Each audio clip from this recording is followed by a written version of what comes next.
님, 어제 손준성 검사에 대한 탄핵 청구에서 헌법재판소가 기각을 했습니다.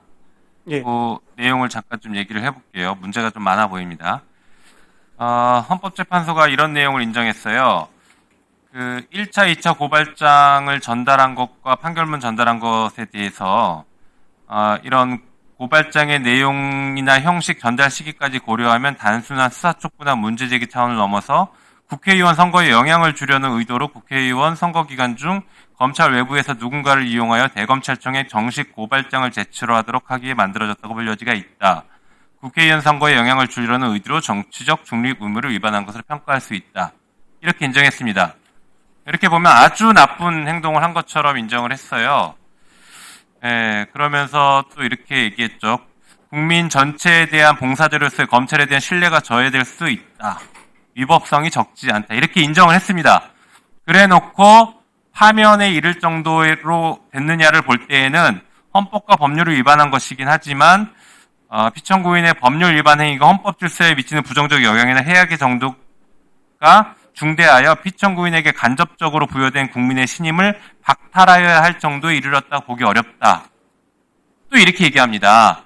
이게 국민들이 납득이 안 가는 판결인 것이에요. 아까 잠깐 말씀드린 것처럼 중대성, 우리 헌법과 법률, 헌법재판소법에는 탄핵을 할 때 중대성 심사하라고 하지 않고 있습니다. 그런데 헌법재판소가 탄핵 첫 번째 사건이 대통령에 대한 탄핵이다 보니 중대성을 평가 요소로 넣었던 것 같습니다. 아까도 말씀드린 것처럼 선출직에 대해서는 충분히 이해가 될 수 있어요. 헌법 질서를 고려하면. 하지만 비선출직인 일개 행정 공무원인 검사에 대해서까지 이렇게 어렵게 국민의 신뢰를 저버릴 정도까지 해야 된다라고 하는 게 오히려 평등의 원칙에 반하는 거 아닐까요? 일반 공무원이었으면 이 정도면 파면 100번은 됐을 겁니다. 어떻게 검사라고 해서 이런 사안에 대해서 파면하지 않고 다시 돌려보냅니까? 이게 이해가 안 되는 겁니다. 한번 볼까요? 화면 한번 보시죠. 자, 공무원 징계 기준 알고 계시죠? 일반 공무원은 이 징계 기준에 따라서 징계 양정을 합니다.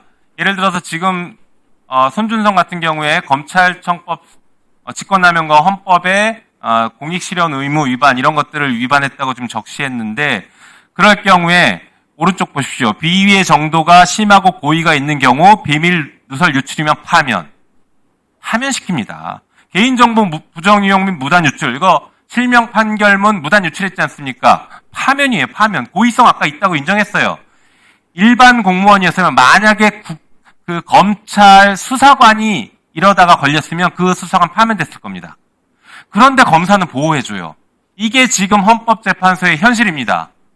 도대체 왜 이렇게 검사를 싸고 도는지 이해가 안 되는 것이 헌법재판소가 검사를 이렇게 싸고 도니 검사들이 무서운 게 없는 겁니다. 자기들은 징계를 검찰총장만 그동안 해왔어요. 그러니까 제 식구 감싸게 다 했죠. 하도 안 하니까 국회에서 그러면 우리가 가지고 있는 권한인 탄핵으로 검사를 징계해야겠다 했더니 보낼 때마다 이런 식으로 판단을 합니다. 봐요. 한덕수에 대해서도 성실의무 위반, 헌법수호 책무 이런 것들 다 인정된다고 해놓고 일반 공무원이었으면 파면입니다. 비위의 정도가 심하고 만약에 고의가 있었으면. 지금 출국 금지됐지 않습니까? 이걸 또 봐줘요. 왜 이렇게 다 줄줄이 가면 헌법재판소가 탄핵을 안 하고 책임을 방기하는 것인지 이해할 수가 없습니다. 헌법재판관도 탄핵 대상입니까?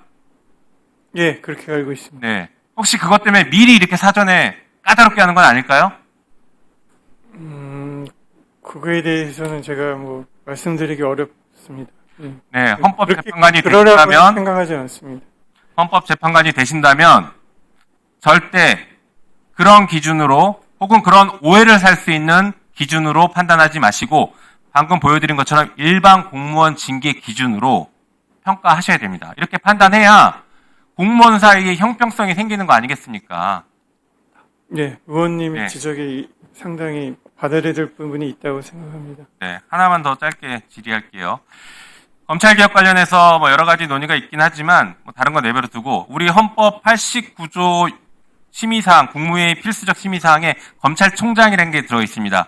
그러면 검찰총장을 반드시 임명해야 되나요? 아니면 검찰총장을 임명할 때 심의하라는 의미인가요? 후자의 견해가 더 타당하지 않나 싶습니다. 예. 예. 예.